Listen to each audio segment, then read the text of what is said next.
and you just computed the hypotenuses all day, every day.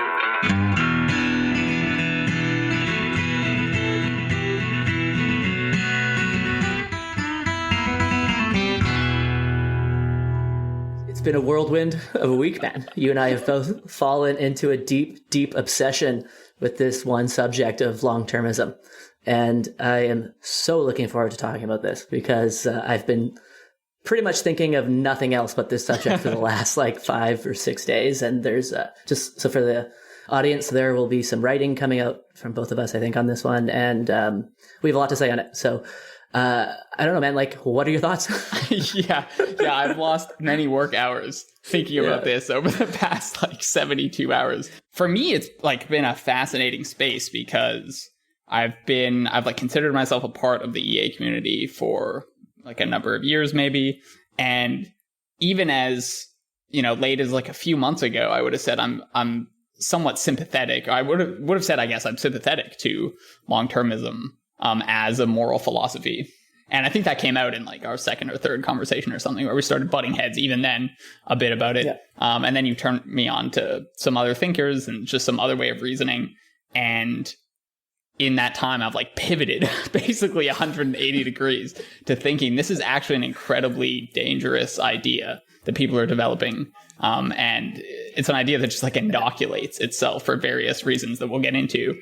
Yeah. From criticism, and inoculates itself from criticism, and also inoculates us, if taken seriously, from making actual progress. And so yeah. I've actually become very worried about it for reasons that we'll get into. Yeah, it's a weird place for me to stand, I think, because I do have a lot of sympathy with the EA community and its goals. I think it's accomplished a lot of good over the course of its short career, and has generated some of the most important moral ideas that we have right now. So, donating based on impact rather than just the emotional valence of a charity is, I think, a fantastic way to start viewing philanthropy. And also just considering that altruism and philanthropy is a hard problem, a problem that needs to be solved.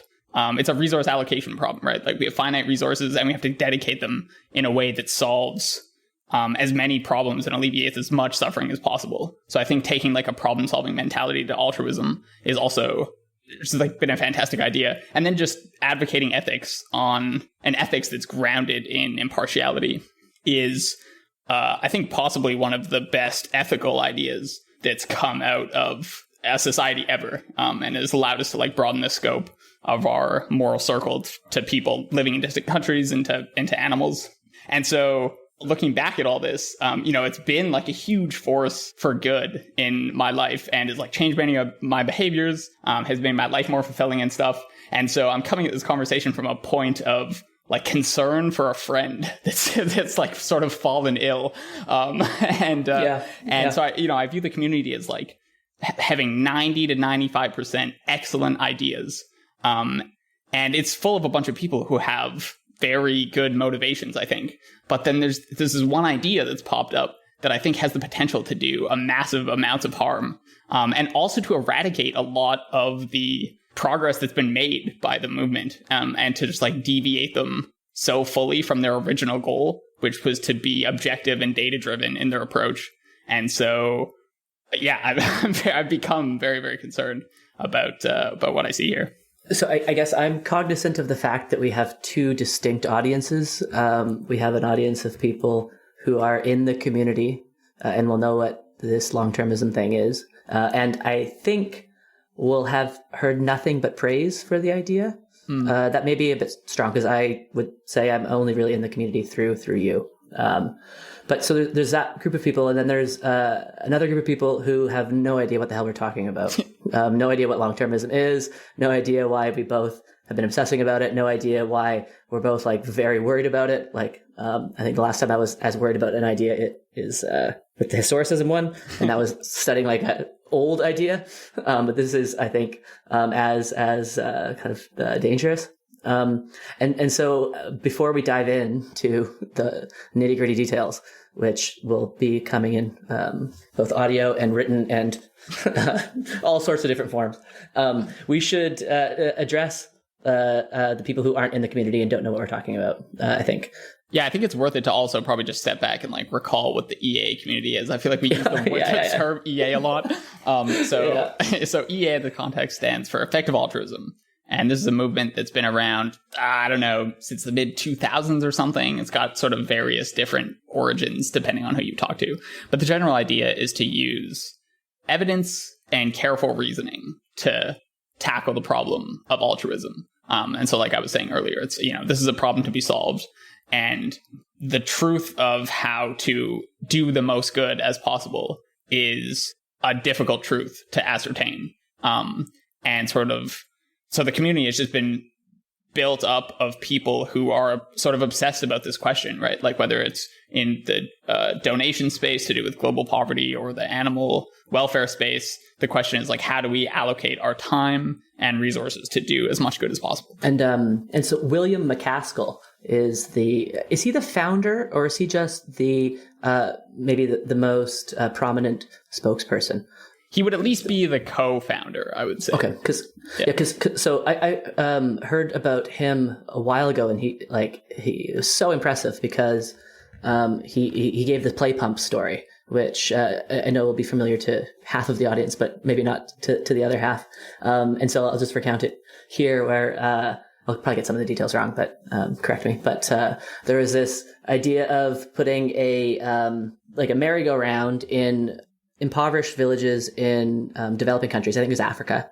And the merry-go-round would also be attached to a water pump. Is that correct? Yep. And the idea was that you could basically get 2 for 1, so the kids would have this like amazing experience spinning the pump round and round and enjoying themselves, and then the town would get clean water, or perhaps was it like electricity? There was some extra benefit. Water, I believe. Yeah. It was like pumping water from a well. Play pump, exactly. And so this garnered a huge amount of donations, and everyone was like really excited about this idea because everyone thought they were doing a lot of good in the world, right? Mm-hmm. But the problem with the play pump is that there was no data.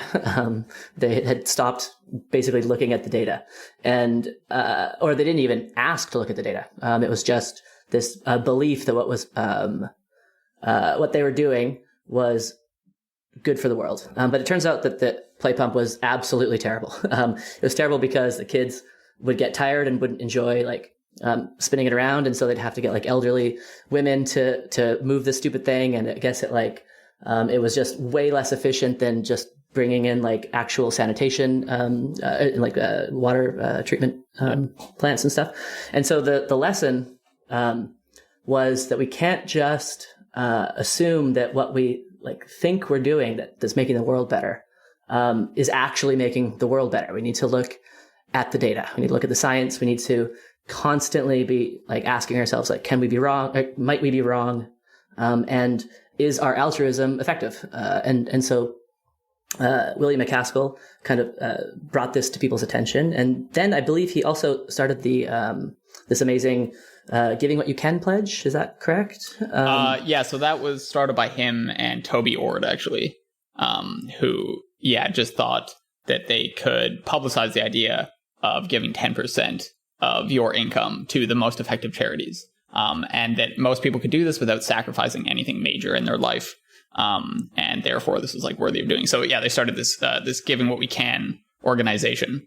And the prominent feature of that is the Giving What We Can pledge. And it was so amazing. People were donating way more money than they would have. And not only were they donating it to charity organizations, but they were donating it to charity organizations that were committed to looking at the data and constantly checking to make sure that what they were doing was effective. Hence the name Effective Altruism.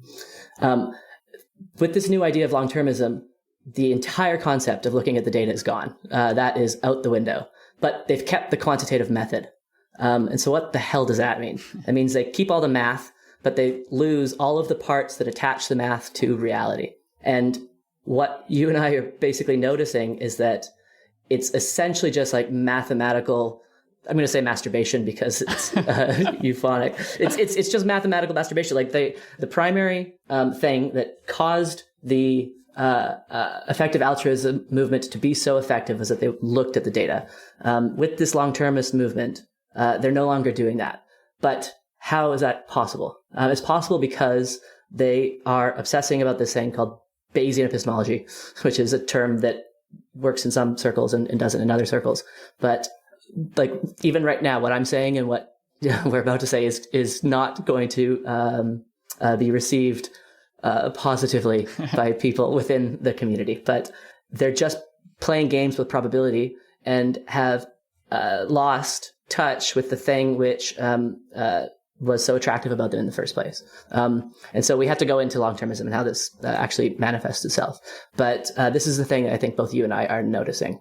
And it is quite, I think, worrying because of the amount of potential they have. And so we're hoping that this is a slight redirection of like 10 degrees exactly. north and everything will get corrected again. But if we don't do this redirection, then I think it could start to metastasize into something that's quite dangerous. And so we have to go into the details, of course, and we will. But I hope that kind of set up the conversation both to those who are in and outside of the community. Yeah, the final preliminary note I'll offer is that any scorn that we both have throughout this conversation and any expletives, I think it's safe to say they're directed towards the ideas, not towards the people. So, the community of people is a group that I just admire tremendously. And, all these people are dedicating many more hours of their life to trying to do as much good as possible than I am in my day. And so I have the utmost respect for them. But ideas are not something that deserve our respect. Ideas are something that deserve to be, we should criticize the hell out of. And so that's what we're doing here. We're gonna take the beat down to long-termism. So I just want to emphasize that any sort of scorn that you hear from us is directly at the idea, not at the people. And so, one thing I wanted to pick up on was the sort of this point you made about mathematical masturbation, or just appealing to mathematical authority. So one thing I realized while prepping for the episode was that the community in general has done a fantastic job of throwing out appeals to authority when it comes to altruism. So typically, I would say altruism is dominated by sort of two forms of authority, one being emotional and one being religious. So by emotional authority, I mean people typically donate with their gut, right? Whatever makes them feel good, I've seen this person suffering, or this organization is close to my heart, so I'm going to donate my dollars here. And then obviously religious communities have a lot to do with donation. I think EA has done a good job of stepping away both from those types of authority and trying to get to the bottom of the question of how do we actually do the most good? But in the process, it seems to have picked up another dogma, another form of authority, and that's mathematical authority. And it just seems to me like it's just built its own prison here. The forum these days and the rationality community, which is sort of associated with EA, it's just every post is about some sort of mathematical issue that arises when you're trying to apply expected value calculations to the far future. And it's people are unable to step away from this tool. And they can't remember that it's just a tool, right? It's just expected value calculations and Bayes' theorem are just tools that we use in some scenarios to help us reason through things. They are not the foundation of our knowledge, and they do not deserve to be applied in every scenario.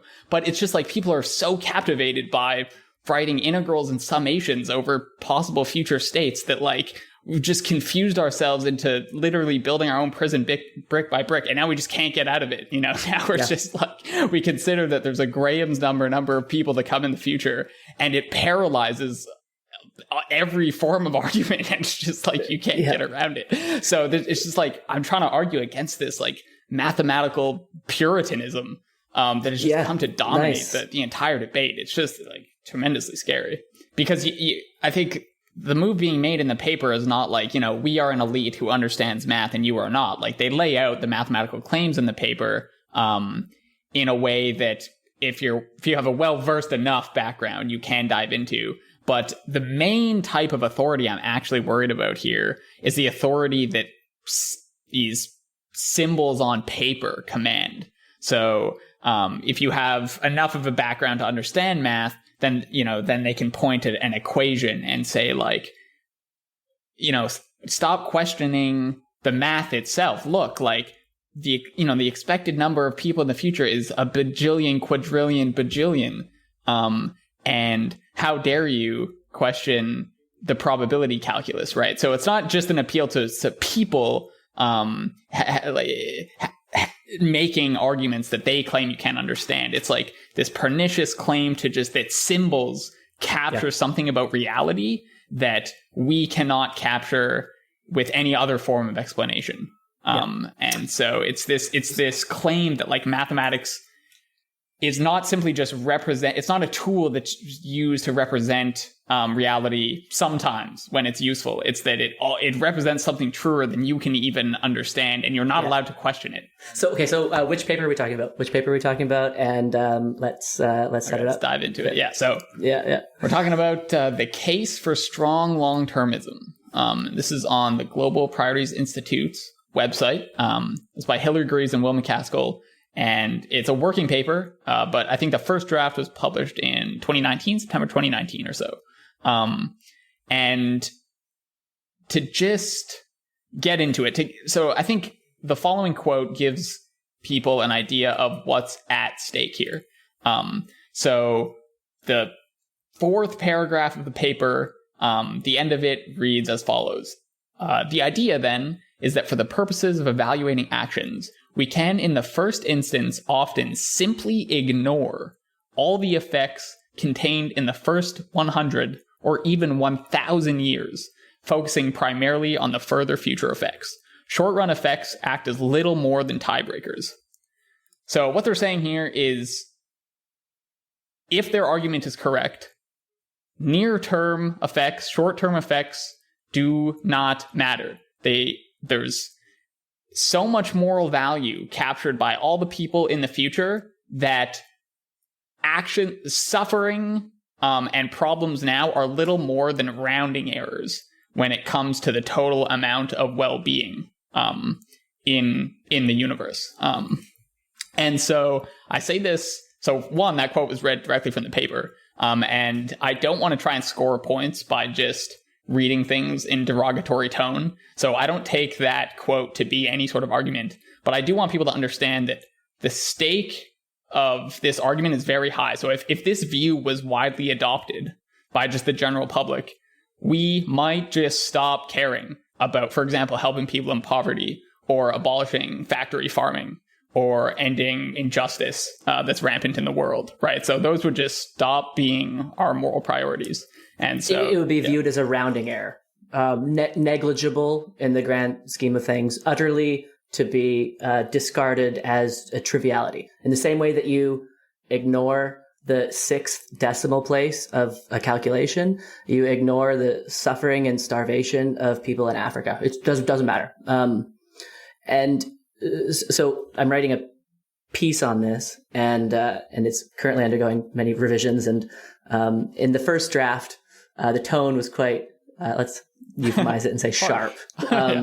And so what I said was that this would, let's say, the full implications of the view aren't either endorsed or really explored by the piece. And so the authors, at the end of the day, the decisions that they're going to advocate are mainly about choosing between different charities. But again, like you said, if taken seriously, this would allow pedophiles and rapists and murderers to justify their actions by belief that it doesn't matter how they treat people right now, right here, because they're donating to AI safety. And as long as you prevent AI from taking over the world, then you can pretty much do anything you want. It doesn't matter, because in expected value calculations, when you calculate the expectation of future well-being between now and 1 quadrillion years from now, I think is the number they use, or 1 billion years, then it all washes out. The rape and torture of a child is just a rounding error. It really doesn't matter. Again, at no point do the authors ever say this, but this is what a world would look like if these ideas are widely believed by everyone. And so we have to, I think, keep that in mind when we go into these very academic illustrations of how they've arrived at this conclusion. Because, of course, like Hilary Greaves and William MacAskill, they're considerate, kind people who are trying to make the world better. And I think they've just been hypnotized by their own mathematics in such a way that they are not fully appreciating the consequences of what they are espousing. Right. And so I just want to echo in my own way that the stakes are really, really high here. Yeah, I want to emphasize one more time that we're not making an argument by moral indignation here. So I can hear people who are sympathetic to the long-termist thesis screaming, all you're doing is using incredibly harsh language to discredit the argument. And so I'm not saying, we have not made an argument against long-termism yet. I need to be very clear about that. All we're saying is that the stakes are very high. So that's what's on the line, right? If you adopt long-termism, then we're throwing out how much near-term consequences like really matter in the big scheme of things. I mean, because I could just hear the rebuttal, right? Like, people 1,000 years ago are sitting around saying, this new utilitarian philosophy demands that we take women's rights seriously. That's so absurd, right? So the argument the argument by moral intuition is often a bad one, and one I'm very skeptical of. And one, indeed, that the EA community has been right to be skeptical of, interestingly enough.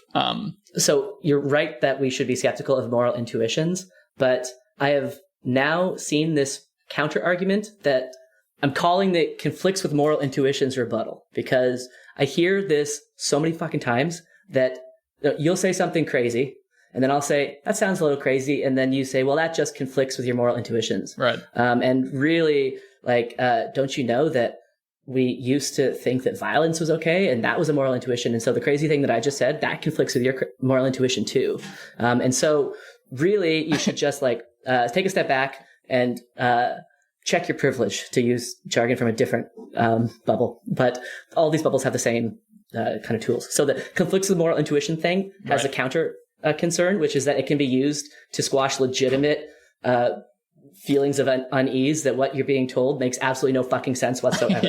Yeah, that's a good point. This is a appeal to authority in this way that is very duplicitous. And so I just want to bring that up because I've seen this move made enough times on enough different forums and by enough different people that the conflicts with your moral intuitions bit is often a way to just get people to shut the hell up when the inside of their voice is the inner voice is saying, this doesn't make any sense. Yeah, that's a good point. So it can't be used as an argument for, and it can't be used as an argument against. Otherwise, you're just committing the anti-naturalistic fallacy, like the converse of the naturalistic fallacy. So it's not a point for and against. Yeah. And I mean, indeed, you should take some conflict with your emotional intuitions somewhat seriously, because our intuitions can change over time with the right arguments. And so if you can't get the current argument to get on board with your intuitions at all, that could be a cue that, of course, can be overturned by yet a better explanation. But that should be something that flags or that stops your code running at that point and makes you curious as to what's happening. So there's Popper doesn't use the phrase moral intuition, but he does talk about common sense a lot. And he says that common sense is often the starting place for inquiry, but it is itself common sense to know that common sense is often wrong. And so it's a good place to start. And if something conflicts with common sense, that doesn't necessarily mean we should discard it, but it does mean that we should keep it. It just means that we should interrogate it a bit further. And yeah, exactly. The one other piece I want to add to that is that we all have this little interior light that shines when something makes sense. when I say something or when you say something and we receive one another's statement, it just makes pieces click into place. Everyone can feel that. It just works. And that tiny little light can be extinguished so fucking fast when people are bludgeoned endlessly that they should never trust their moral intuitions or common sense, and they just get used to this feeling of paralysis, this feeling that probability doesn't make sense and everything I've been told doesn't totally click in, but everybody else around me is talking as if it does, and it's got to be that I'm wrong and this is just how it is, and so just if anyone feels this way about expected value calculus and it's never really clicked into place, but everyone else just talks about it so much that you feel like there's something wrong with you. it's not. And so this moral intuition, this common sense, this idea that like things make sense in the world, is very important to nurture and to trust in yourself as well. And so I just wanted to add that because we're so used to being told endlessly by the EA folks that this conflicts with our moral intuitions. We can't trust it. And then I think we just get inured to the feeling of things ever making sense at all. So. You just wanted to talk about the little light inside you there, hey? This little light of mine? Yeah, touch your little light with my little light.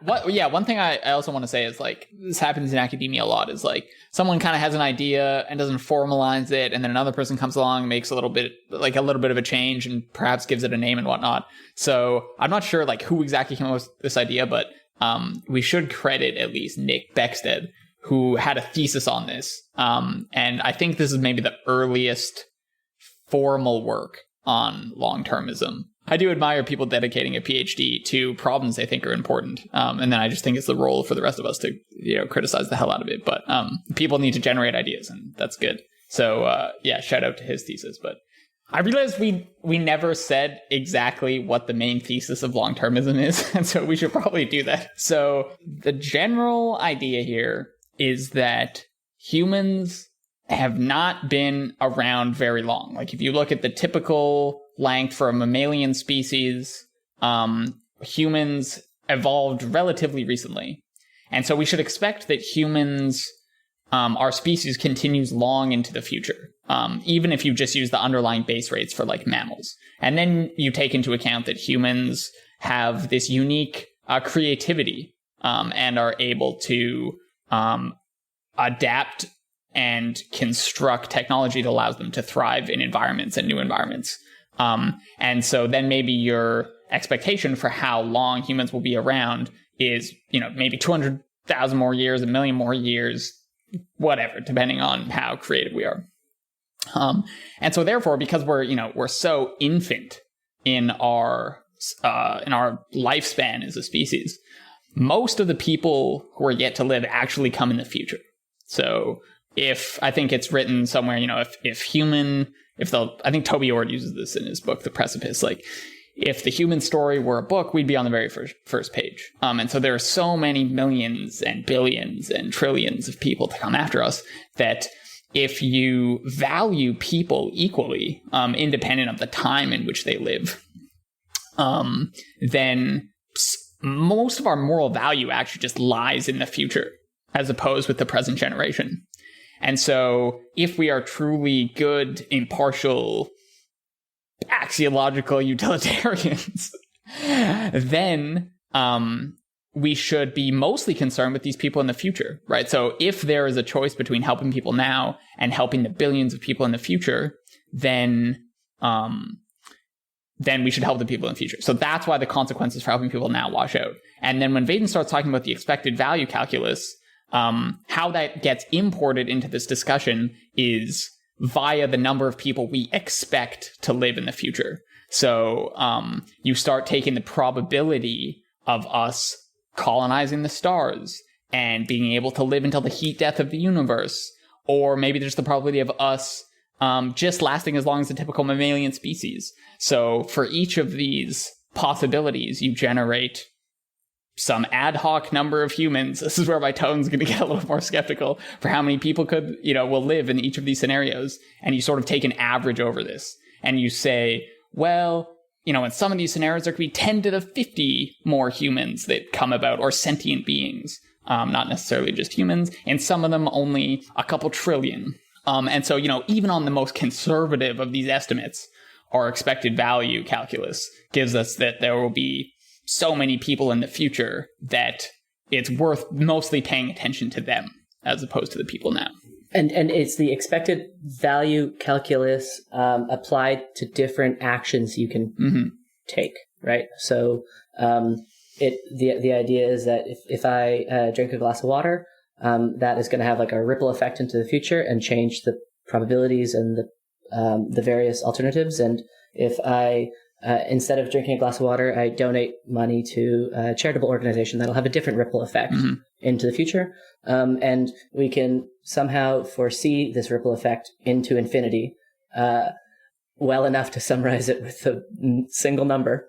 And then we're going to take this number and we're going to use that to make a decision based, and say, okay, well, I shouldn't drink water. I should instead donate to charity. And so the expected value calculus is a way to adjudicate between different decisions from its proponents. So that's all I want to say, which is that like the probabilities and stuff are associated with one of many different choices, and then the choice you choose is the one that is going to maximize the expected value. And so now I think maybe we should just start getting into like what the premises are, whether they hold water, and then what the alternatives are. Like, you know, we keep criticizing the hell out of this, but like, what else can we do? Because my sense is that a lot of people in the community say, yeah, these numbers are super, they're pretty unreliable, right? Like, we definitely can't know for certain that in world A, there's going to be 10 to the 15 plus 3 people, and in world B, there's going to be 10 to the 17 people. But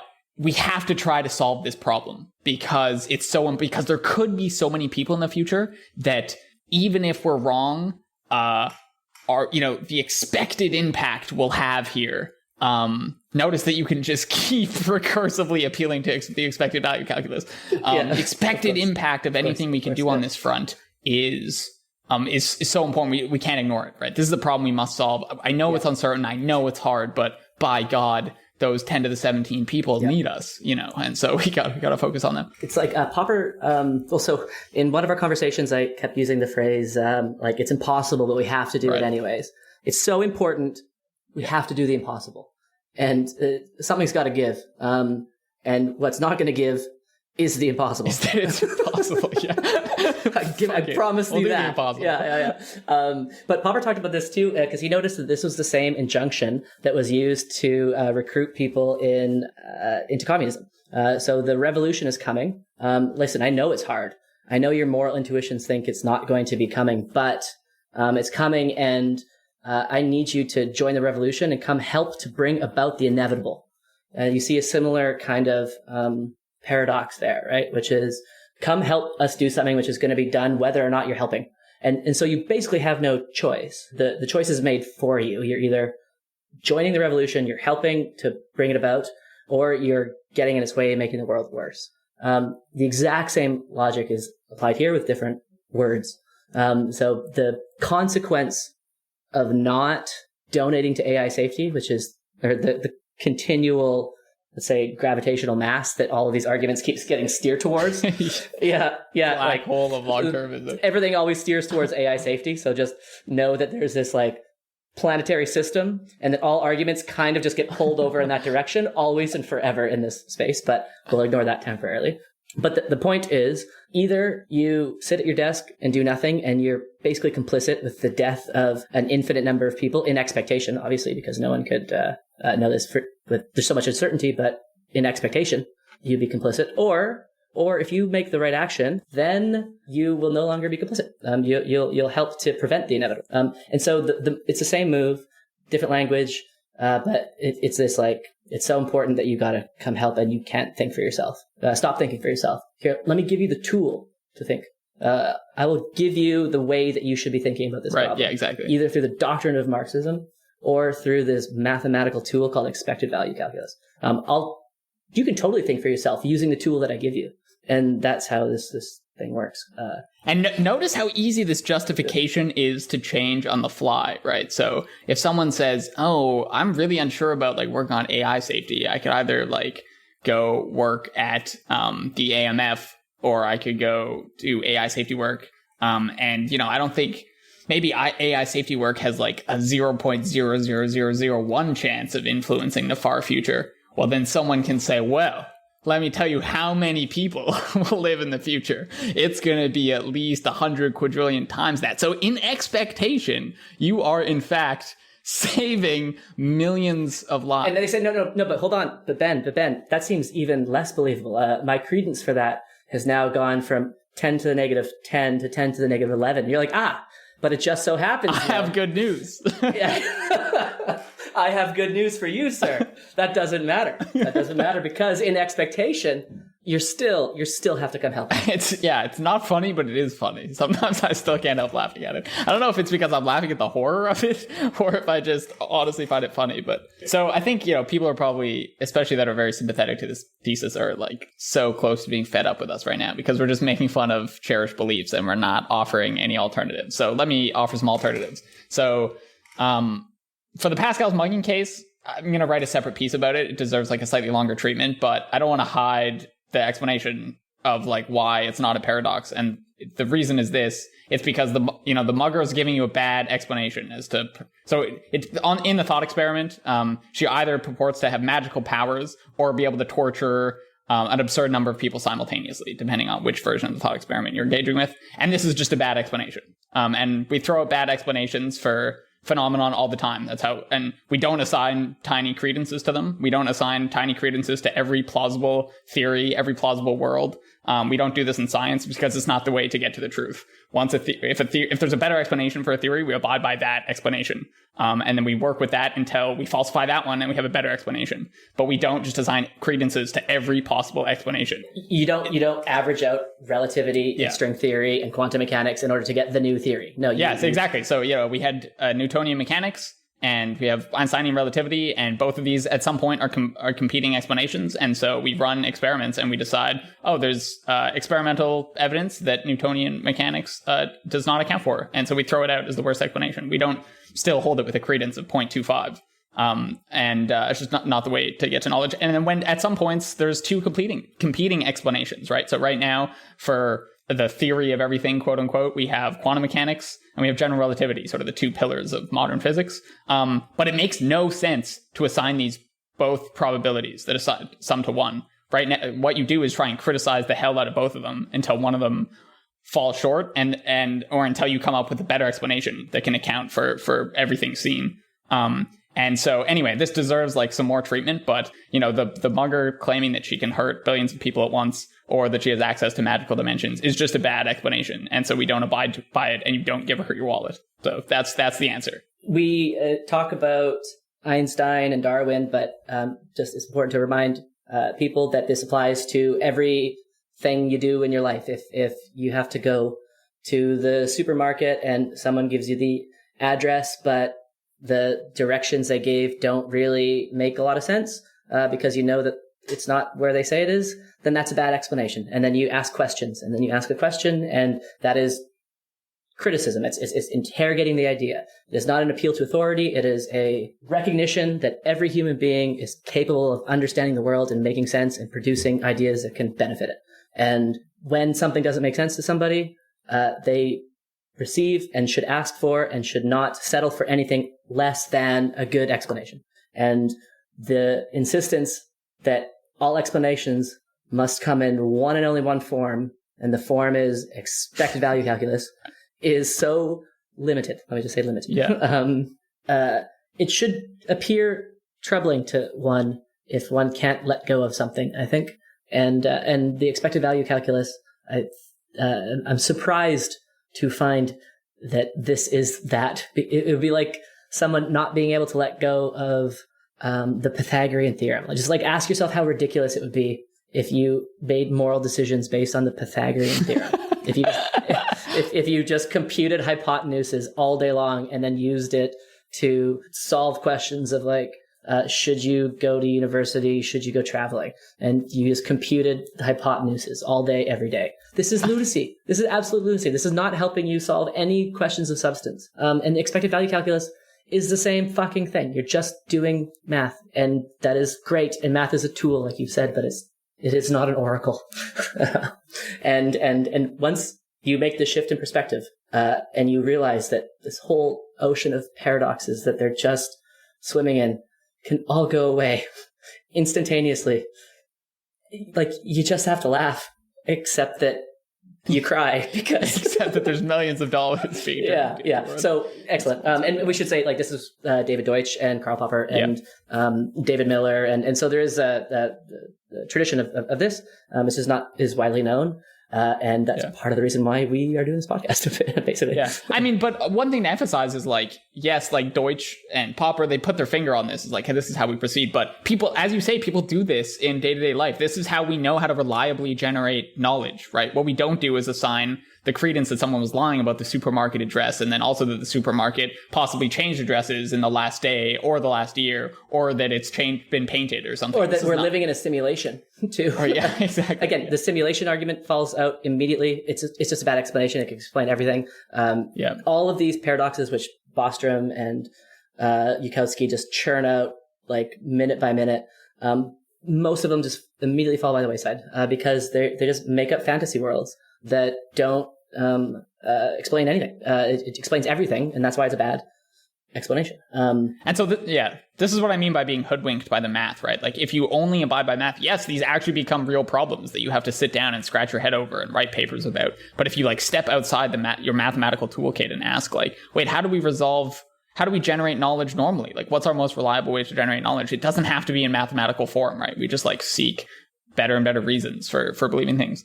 In the piece that putting together, I talk about David Foster Wallace at this point because his brilliant Kenyon College commencement address, it's titled "This is Water," and he describes this little parable of like I'm sure most people will be familiar, but just for those who aren't, two fish like swimming down the ocean stream, and then the big older fish is swimming back at them.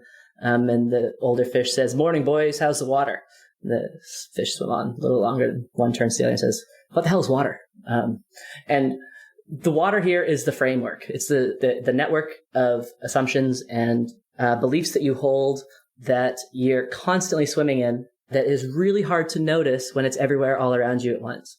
That's why the water example is a useful one. But once someone points it out, then you can't not see it. It pops out like a 3D image. And it's so striking once you recognize this to see an entire community of people all just drowning when all they need to do is like move to the land. It is so perplexing because all of the criticism which they anticipate is all still within the same framework, which is quite surprising because Hilary Greaves has co-published with David Wallace. She has written extensively on David Deutsch. Like, she knows these people. And yet just complete refusal to try something new, to consider a different approach, to consider the Popperian Deutschian worldview, or even just you don't have to go that far. Just try something. It's not expected value calculus. Just try that and see where that gets you. See how reasoning goes. Because as you said, it is so intuitive. It's innate within all of us. The thing that makes Popper and Deutsch like stand out is that they just describe what we do all the time. It isn't a weird theory that we have to conform to. It is a description of what we are already doing. And then once you just recognize that human beings have this ability to produce new knowledge and that this is just simply description of that, then you can identify when people are deviating away from that course or if they are hewing to it and undergoing all the struggles which come from trying to produce new knowledge. And it's hard. Criticism is a pain in the ass. It sucks. It's not fun to be criticized. You write something, you're proud of it, and then people criticize it. It sucks. I get criticized on this show every fucking time. I always end up changing my mind. It's the worst. Every week is like another fucking existential catastrophe for me. Yeah. God damn it. But like once you take it on and you just realize that this is the process, and then you seek it out, and it becomes like who you are, and what you require from your friends and your partner and from everyone. Criticism and the desire to improve one another mutually forever. Then you just see a bunch of people standing around in a circle shooting themselves in the foot forever, and you're trying to help, but they just start shooting at you. and so so I don't want to leave, I don't want to end part one without at least saying what at least my thoughts are on long-termism and like what the other framework is. And the other framework is, put simply, it's don't try and measure that which is immeasurable. So right now, there is this tendency, as you said, to say, but there could be so many future people. We have to try. No, you don't. You don't have to try. And indeed, the way we don't accept this kind of reasoning in any other aspect of life, in any other scientific endeavor, right? We don't try and predict things thousands of years out because we know we don't have the knowledge to do that. And so the best thing we can do is work with the present and try and make the future better that way. So one thing I want to emphasize here is if you throw out if you throw out long-termism as a philosophy, you don't actually have to throw out the care for future generations. So there is a place to stand where you say, we are concerned about people in the future, and we do give them moral weight. So if you know Bob is going to exist in the future, you don't have to discount his suffering. But having concern for is different than prioritizing. It's different than saying we have to work on that because it's so important. Because the answer is working on that cannot possibly be effective because we don't know anything about the future. We don't know what problem situations is going to be facing. We don't know what society is going to look like.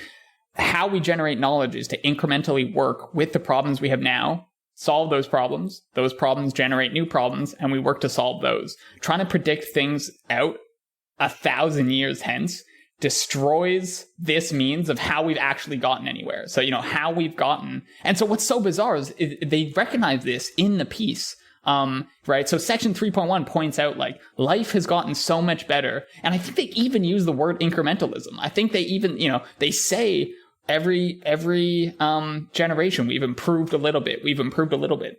Why has every generation been able to do that? Because they solve the problems at the time, because those are the only problems they know how to solve. If we had stopped trying to make progress right after the Enlightenment and said, let's try and predict what the year 2500 is going to look like, we would have just stood at a standstill.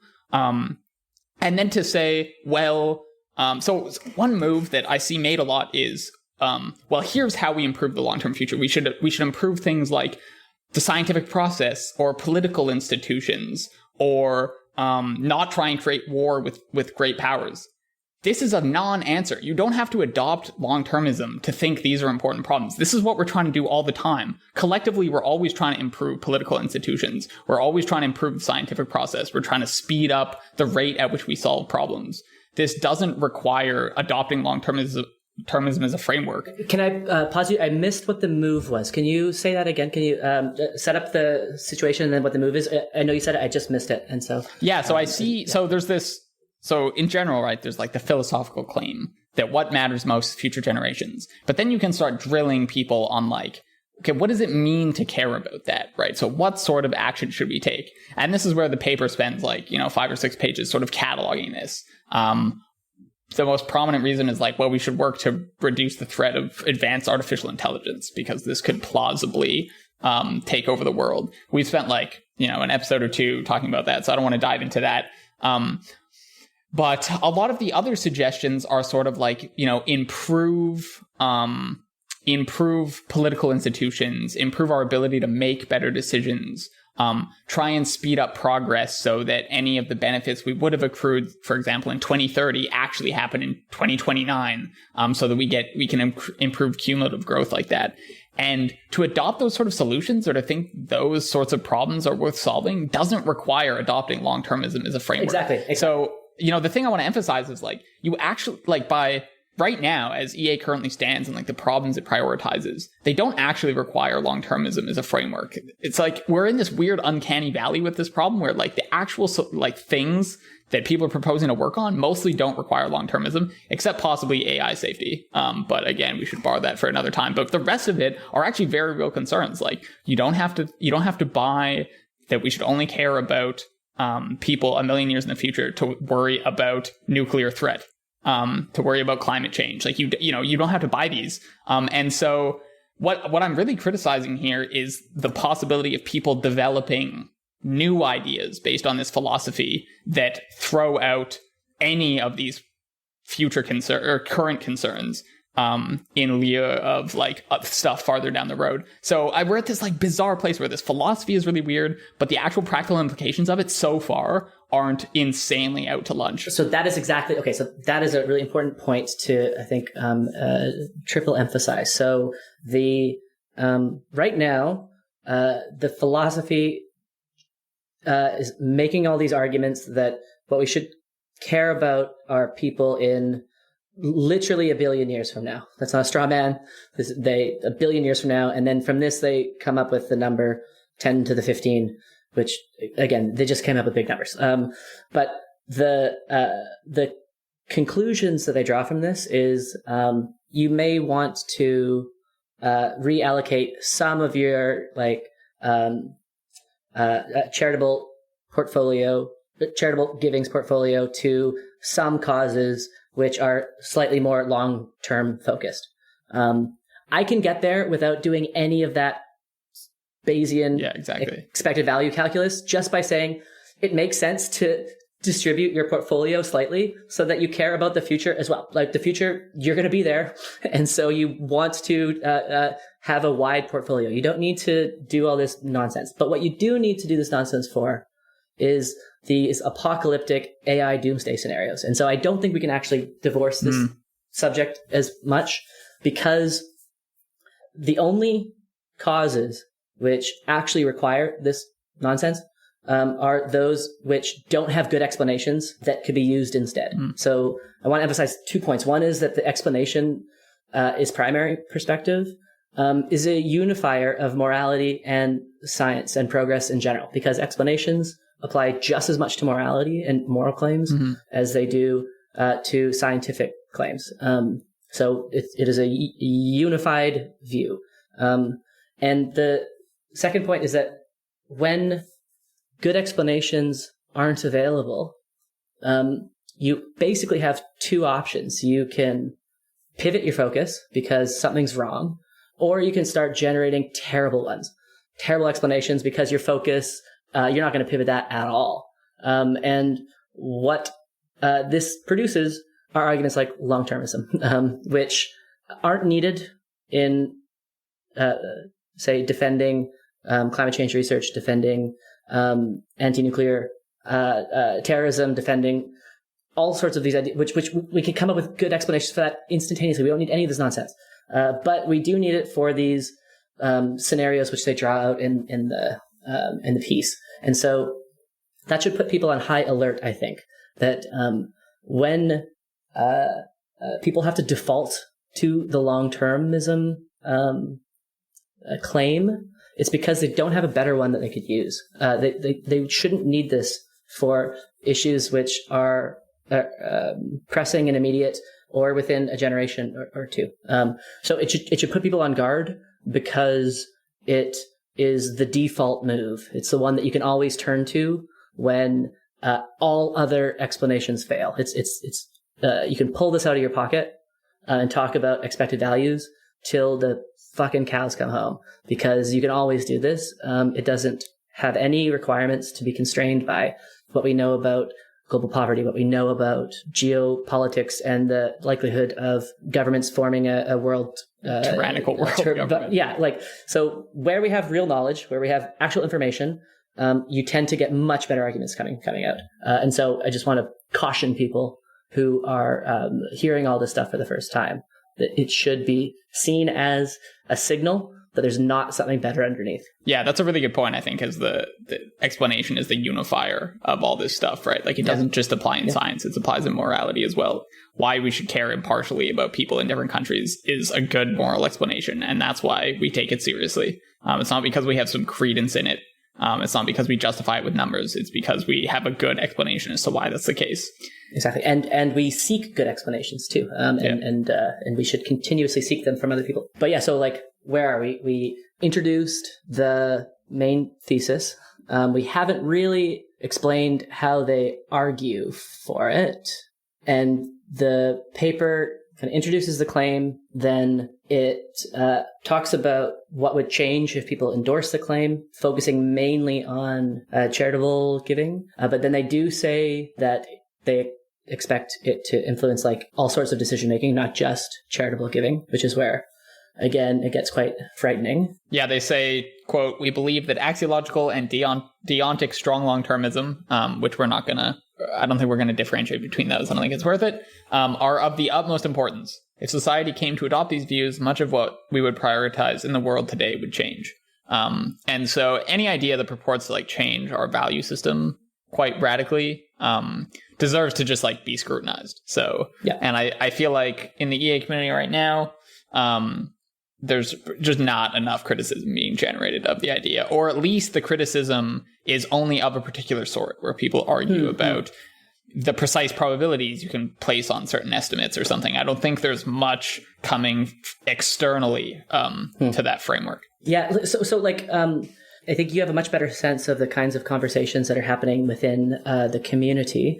And I would just love to go into that as, if we can, like, what kinds of arguments are being generated? Because, like, it's just so apparent to me that this is a recipe for disaster, and it's not there yet, of course not. But telling people they don't have to really care about how they treat this generation, the next generation, or generations about 1,000 years from now, doesn't really matter, is like, it's not strong long-termism. It's like sociopathic long-termism. It's very, very dangerous. So, I mean, so the consequences certainly aren't spelled out like that. The framing is much different. So the framing is something like, there's extraordinary suffering in the world today. And we could work to try and alleviate this. There's the suffering of animals, there's suffering of humans, and there are a variety of means we could use to try and alleviate the suffering. But there's this other group of people who is completely ignored in most moral frameworks and in any political discussions. And those are people who will live in the far future. And this group of people, from, like a social justice standpoint even, is completely neglected, right? So if we think there are like some groups of disenfranchised people today, the people of the future have absolutely no say in how they will be treated by us, right? They aren't represented in our political processes, and they aren't taken into account in most moral frameworks. And so the position really is one of compassion, I think, by most people in the community, right? So it's not that they want to ignore the suffering in the present, right? Even though that happens to be a consequence of the view. It's that they're looking at the suffering and they're cringing and they're thinking, should I do something about this? And then they're weighing it against this other group of people, which they see as more vulnerable, right? So they see a larger group of people as more vulnerable. Yeah. And so they're saying, like, I know it feels wrong to ignore the people who I could be distributing bed nets to, but there's this argument that tells me that there's going to be even more people I could help in the future. This is, and like, so all such ideologies, and I say the word ideology not as a term of disparagement, but as a way to classify this idea amongst similar other ideas. So ideologies tend to evolve certain defense mechanisms to make them impervious to criticism. And all of them tend to have compassion at the root. The compassion for the working class, compassion for the poor Aryans who are being overtaken by the Jews, compassion for the Muslim populations who are being constantly bombed by the United States. Compassion is always there, or at least there in heavy helpings. This is why Paul Bloom was so excellent when he talked about the problems with empathy, right? Because it can be so easily turned in slightly the wrong direction, and people will run off cliffs thinking they're making the world better. This is always going to be with us, and at least with this long-termism thing, it feels like, so like if I had the opportunity of like waving my wand, getting rid of postmodernism after the first publication and just preventing this whole disaster of a philosophy, I would have loved to do that. But I anticipate long-termism as being close to that. And so I feel like it is just on the cusp of like doing the same to charitable giving as what postmodernism did to philosophy and all of the humanities and stuff in general. So anyway, the fact that compassion is at the root of it makes perfect sense. Of course it is. Of course it is. Maybe the thing that differentiates it is often it's compassion for people who are alive right now, and then you're promised utopia in the future.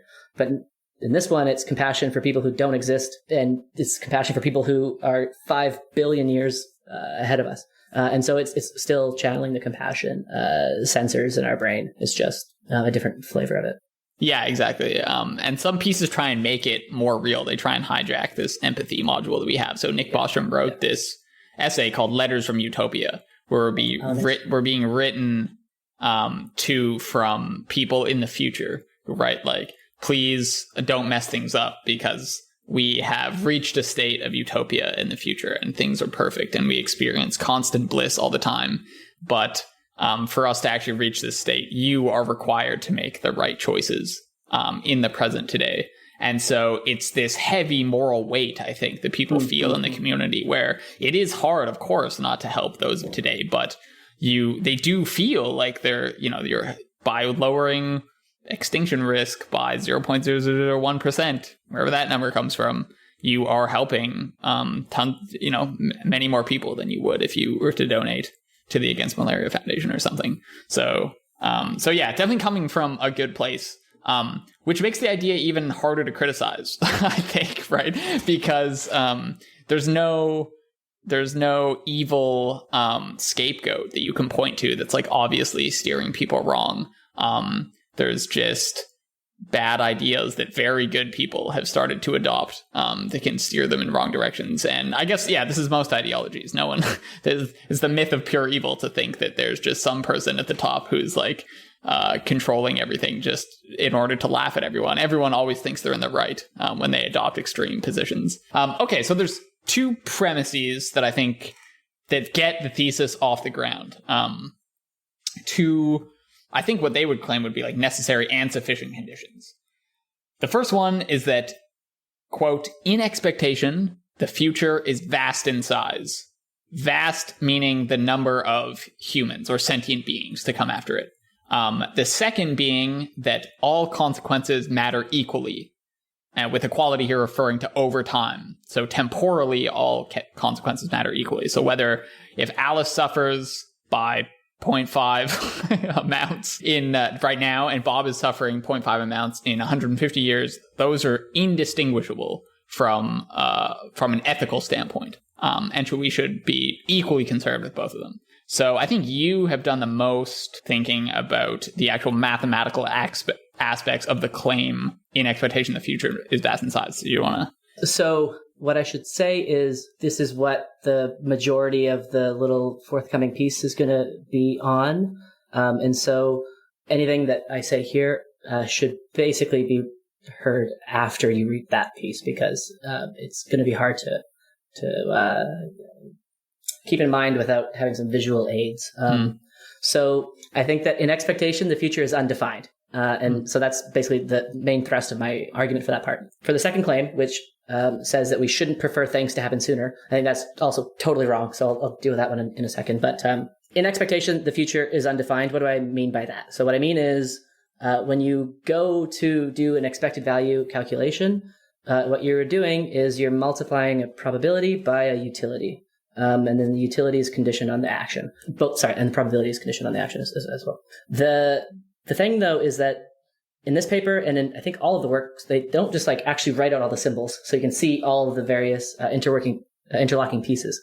When you compute probabilities, you compute a probability over a set of things. So let's talk about infinite sets for a second. We're getting super technical because we have to go down into the details to argue against this stuff. Well, actually, yeah, before you go down into the details, I want to inoculate us against a form of criticism here, which is that I could see someone saying, okay, but, you're taking this too technically. You're taking this too literally.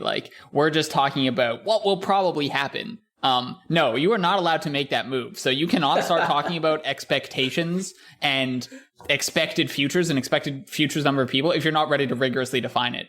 There's, if you're going to start using terms like expectation, actually reasoning based on expected value calculus, you have to go down the rabbit hole of what are you measuring? What's your probability measure? Is the set of futures countable? All these questions, they've really become important because you're using those tools. You started this debate, right? So I just want to make sure that there's no room to stand where you're saying they're getting too technical. You cannot. That's an illegitimate move. I like that. Yeah. Another way to say that is we didn't bring the math into the conversation. Exactly. Again, we like math. Math is great. We just know it's a tool that can be used sometimes. But anyways, so we have to get technical because that's what they are asking us. So I'm going to use the measure theoretic view of probability because that is the one that all mathematicians use.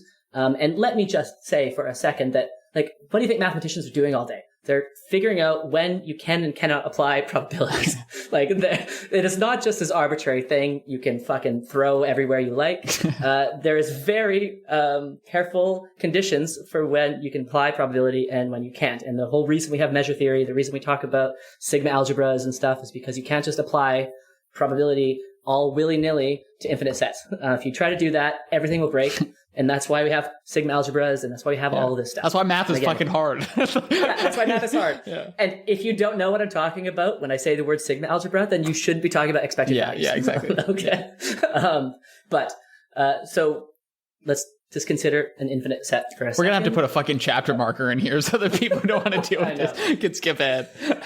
Again, we didn't bring expected values into the conversation. They did. So I'm just describing how it works. Okay, so if you want to apply the very notion of probability to a set of things, the set of things that you apply it to has to abide by certain conditions. Okay, what does that mean? The technical jargon term would be that it's a measurable set, but that doesn't, if I say that, that would be an appeal to authority because I'm just using a word which I know people don't understand. So I'm not going to say that it's just a measurable set and then pretend like that answers the question because it doesn't. Let's talk about a set that's not measurable, for example. That will make the point stick. So I want the listener to imagine an alternating sequence of red and black balls. This goes red, black, red, black, red, black, red, black. Okay, then I ask, okay, what's the probability of drawing a red ball?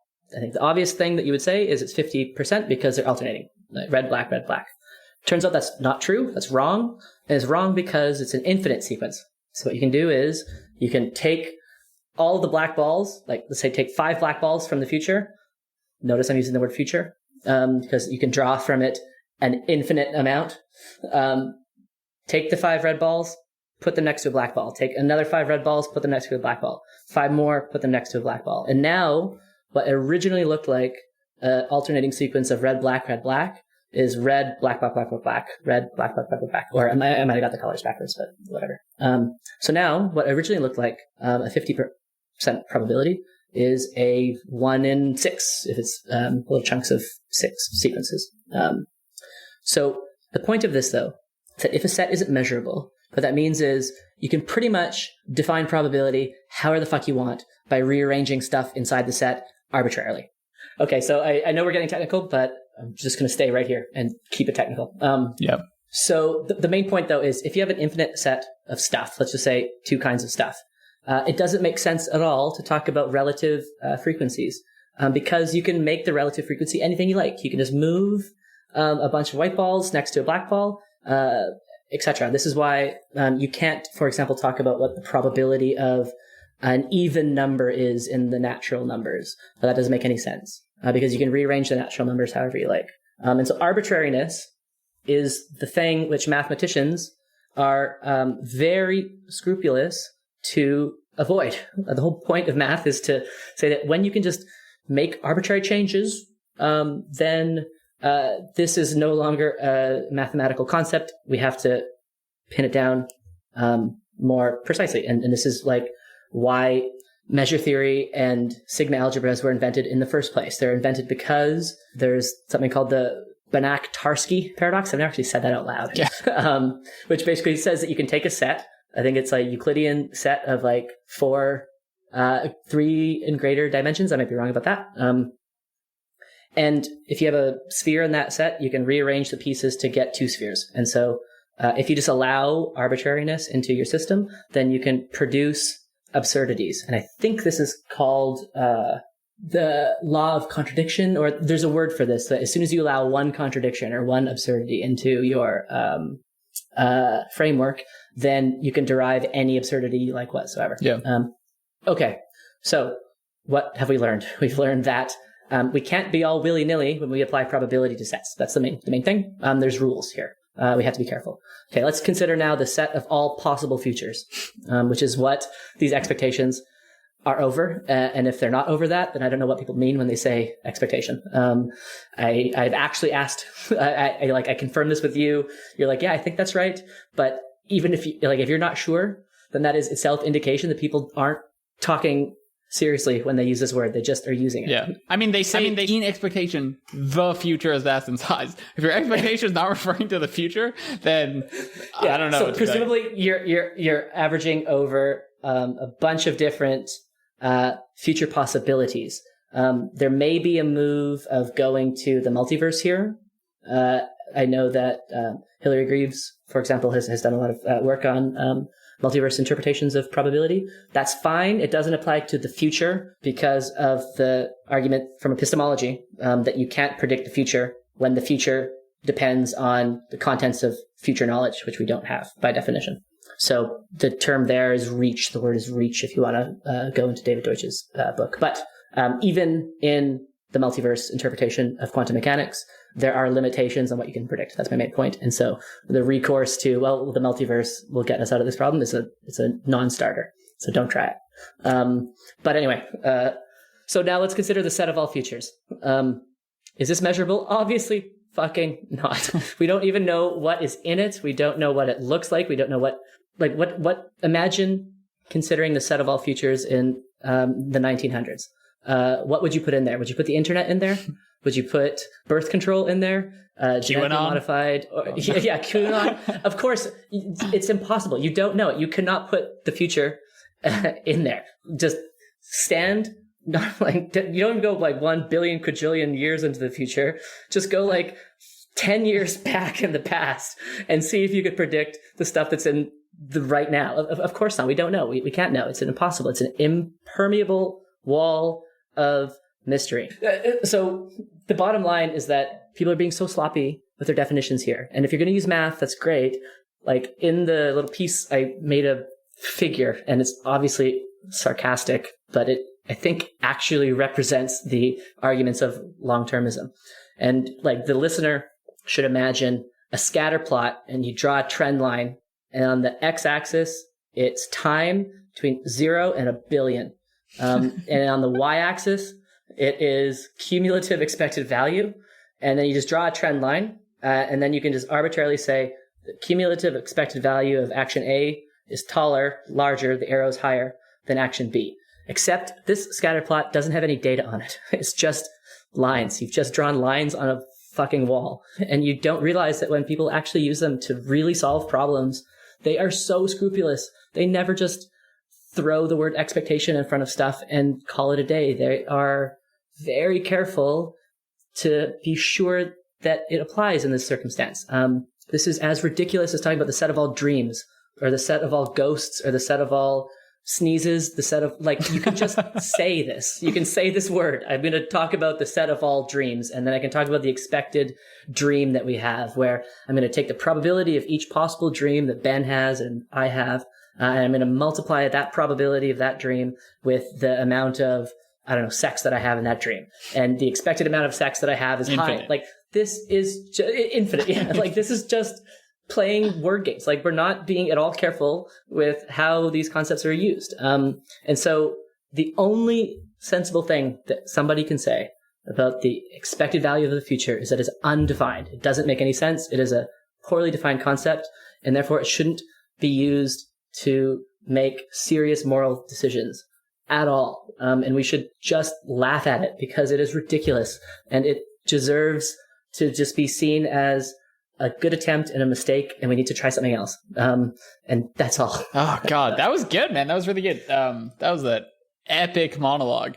I gotta say, you have a very nice ability to explain complex mathematical concepts. I had never heard someone explain certain paradoxes the way you do, but I just want to emphasize that this is very standard math. Like, if you ever sat in like a intro to set theory class and gone over the argument that the set of even numbers is the same, has the same cardinality as the set of all whole numbers, or the set of all integers, it's the same math at work, right? This is not controversial math. This is not super advanced stuff. This is like very basic, just like counting, what sizes have difficulties when you start dealing with infinities. And the whole point, the whole reason that this mathematical edifice and that there's so much work to be done is because mathematicians are avoiding paradoxes. Mm-hmm. The whole point of this is that they recognize that if they introduce one false assumption, that if they slip up even once, then everything they've built is just nonsense.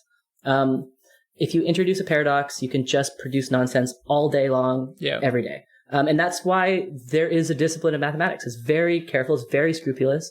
And you don't just say things like this. And I haven't heard any good justification for this stuff. It's just this spiral down into this well of publications from which no one emerges. And you just get sucked into this vortex of terminology and labels, and you lose all bearing on what the fuck is going on. But yeah, if a listener has a reference for like where this is precisely defined, I would like to read it. I have not read Nick Beckstead's entire thesis, so possibly it's hidden in there. But that's a fantastic point. Here's my falsifiable claim that it is a citation vortex, and that everyone's citing everyone, and there is actually no definition at the bottom of it. There's no ground truth. Let's just be clear here. If there is a concept that allows us to see 1 billion years into the future, then this would be revolutionary. This would change everything that we know about physics and science and epistemology, and it would be as revolutionary a claim as traveling faster than the speed of light. This is a hugely revolutionary claim. It's like when people just cavalierly talk about homeopathy, and they say, oh yeah, it could probably work. And it's like, if it was true that the more you dilute something, the more powerful it got, then everything we know about modern physics and chemistry would be completely wrong. And that would be groundbreaking. Analogously, if it's true that we can see 1 billion years into the future using expected value calculus, then that would change everything we think about time and space, and it would be revolutionary. I am decently willing to bet that it's just a mistake. But what's your credence? That's all. Damn it! That's a really good point. Yeah, in expectation, probably not a mistake. But think of the consequences if it was true. So in expectation, it must be. Okay, so that's one of the two claims. But we got to do the second one. Yeah. Okay. So the second claim is all consequences matter equally. So what I understand them saying here can be sort of summarized as follows: like, picture the universe as a block universe where you have like the 3 dimensions of space, 3 dimensions of space. And then imagine these 3 dimensions expanded over time. So you're sort of like, you have this 3-dimensional axis, and then you drag this out over time. And so you're given this substance that you can like point at any one of these times, and like reduce all the suffering, or maybe increase the well-being of everything, or of every sentient being like existing at that point in time. And so I understand sort of the intuition that this paper is playing with of like, where should you distribute that substance, right?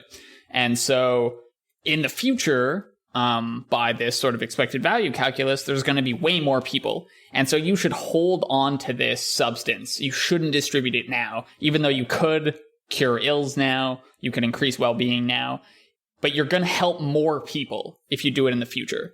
And so it may seem callous, but this is a simple utility maximization problem, right? We have limited resources, we have this substance, and we need to figure out how to best distribute it over time. And so you need to, there's going to be more people in the time. We don't know exactly when we should distribute the substance, but we kind of know it shouldn't be now. So we should wait.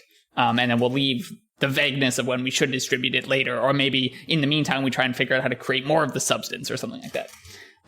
This is a terrible way to think about consequences. Okay. So I'm going to reiterate that there's a place to stand here where you do care about future well-being. But the question is, how do we actually affect future well-being? And the answer is not to wait and just withhold all our action, thinking we know everything we need to know right now, and then trying to make the world a better place later. The answer is trying to solve the problems that exist right now, because those are the pressing problems and the only ones we actually have a hope of solving, because they're the only problems that we know exist. We don't even know what the problems will be in the future. And so the way we've made progress so far, and the only way we know how to reliably generate knowledge, is to solve the problems right now, with coming up with like the best theories, the best explanations we can. We apply those right now, those generate new problems, and then we tackle those in turn. And incrementally, we figure out more and more about the world, we improve our moral systems, we improve our science, we improve our technology, and we just increase the well-being of everyone at every time. It's sort of the difference between like a passive and active role that people have in morality, right? So I get the sense that this paper sort of takes it's like it takes a passive view. It's like we're just, we're witnessing history. We have the ability to distribute some well-being at any point in time, and we have to figure out when is the best time to distribute this well-being. But that's not the question. The question is, how do we reliably keep making progress? And the way we keep making progress is to keep solving the problems that we're presented with, because those are the only problems we can even have a hope of solving, right? So we need to keep alive a quote unquote tradition of criticism, if you want to use Popper's language, or we need to keep the method of error correction alive. You want to use Deutschian language, whoever language you want to use. The point is that there's problems right now. Those are the only problems we can solve, and solving those problems generates all kinds of knowledge: moral knowledge, technological knowledge, scientific knowledge, artistic knowledge, and to sort of reliably make the future better, the only thing we can do right now is act on the problems we know right now. The big glaring thing that I think this is missing, that they really have not addressed at all, is that the future and the present are completely different. The future never arrives, but we're always in the present. So we're always moving in the present, but there will always be a 1,000-year future horizon in front of us. Why is this important? It's because they're saying you can completely and utterly disregard how you treat people for the next 1,000 years. There will always be the next 1,000 years. At any point in time, there will be the next 1,000 years. And so this is a straightforward justification to treat people cruelly forever, because the present always moves forward. We always have the next 1,000 years, and they're telling people that you don't have to care at all about the consequences of your actions in the next 1,000 years. And so this is just encouraging cruelty forever. And this is why we absolutely should have a preference for the present, because the present is all we have. We're always in the present. We only ever have now. And now is the only opportunity we have to make the world better. And this is exactly your point, which is that we know how to make the world better, and that is by solving problems and gaining knowledge and working towards a better future. Excellent. The assumption that is underlying this claim that we shouldn't prefer good things to occur now is that we're just like these beggars with our arms outstretched, waiting for good things to be poured into our bowl. We're just like mendicants, just waiting for the manna to be just distributed to us, rather than being active participants, rather than being those who bring about the good things. We are the ones who can produce the good things. And the good things come only through human effort and human attempts to improve the world. And if you tell people that you shouldn't prefer now than later, then how defeatist is this? How much does this just strip people of the desire to try to fix anything? And so the very act of telling people this is the thing which is going to prevent the good things from coming in the first place. So of course we should prefer the present, because we are only ever in the present. And just try patiently to convince people to work on eliminating present day suffering. And if every generation does this, then this will be a great world where every generation tries to make the world a little bit better for the next generation. This is the most moral and humanistic philosophy I could possibly espouse, and long-termism is the negation of all of that. Fascinatingly, so Toby Ord in The Precipice, which is arguing for this long-termist philosophy, he makes the argument that we've been handed down progress and values from past generations, and it's our job to improve on this and continue this tradition onwards. But ironically, it's only because these past generations were focused on solving the problems of their time, because they knew nothing of our problems, that we are where we are. And so, in fact, if we were to only try and focus on problems of which we know nothing about, this would be breaking the tradition, right? All one generation can do is solve its problems so that it can hand the next generation an incrementally better world, a world that's marginally improved, that has slightly less drastic slightly more interesting problems for them to solve, instead of putting a stop to this tradition of progress and instead asking only, what can we do to influence the very far off? So, it's not that I discount well-being in the future. That has nothing to do with it. It's just that I recognize that the way to actually improve lives, both now and possible lives later, is to solve the problems that we can now in order to continue this tradition of incrementally improving everything in each generation, our values, our science, our technology, our art.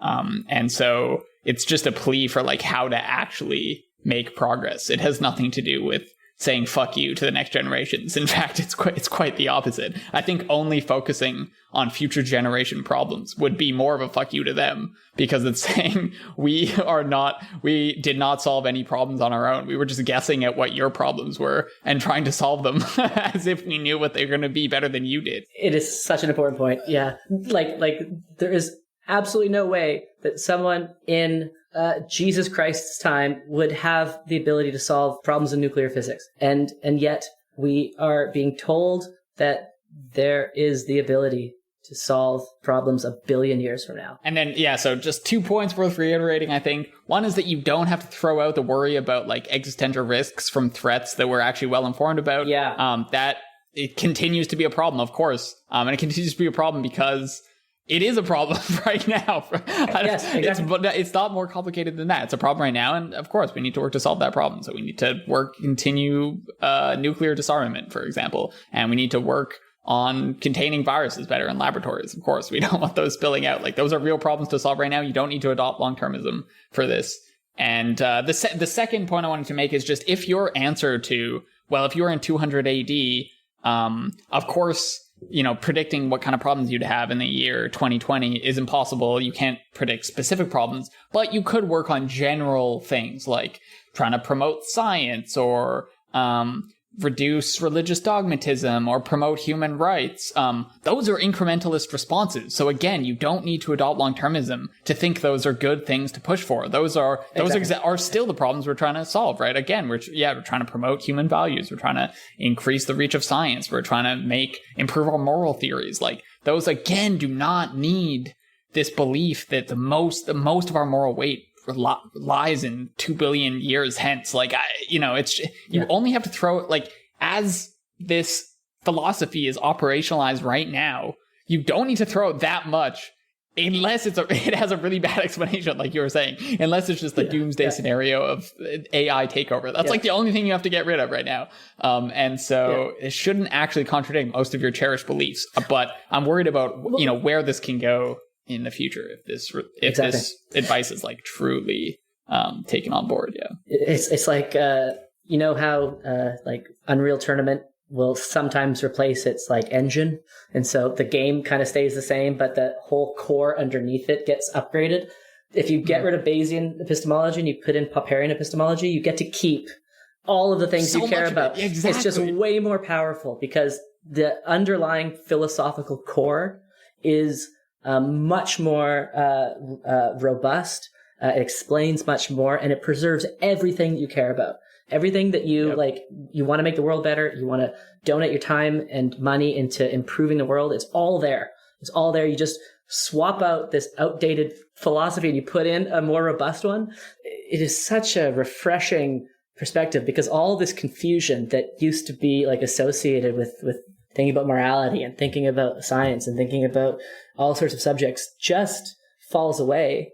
And that isn't to say that you just have this perfect problem-free universe. It's just that you recognize problems and you see them and then you work on them. Yeah. And then it's fun. You just like, I see this current conversation, long-termism. I see this as a problem, and like, I just want to work on it. It's so liberating. And it just enables progress and happiness, because epistemology and morality and subjective sense of well-being all are unified. Because it's fun to work to improve the world and make it a better place through knowledge. And that's great. And I guess that's why we're both so excited about it too, right? Like, to be optimistic, like it is, like, the world is a great fucking place. And like, we have made so much progress, and we're going to continue to make progress. And it's through conversations like this and through amazing organizations like GiveWell and Effective Altruist, and William MacAskill himself is like a leader in this field, and he should rightly be celebrated. And he has an amazing legacy, and I really hope he preserves it. And they just need to replace this old, outdated module with a much more refined one. And I think all of the things that they're working towards will be better. Well, you can even keep basically your entire Twitter handle. You just have to remove promoter of long-termism. You know, that's just, you're so close, man. Yeah, you just gotta delete that. So I don't know what we're going to talk about next, because I feel like we covered a hell of a lot of territory, but hopefully it'll piss a good amount of people off, because that means that the criticism is working. Yes, exactly. If nothing, it'll generate traffic.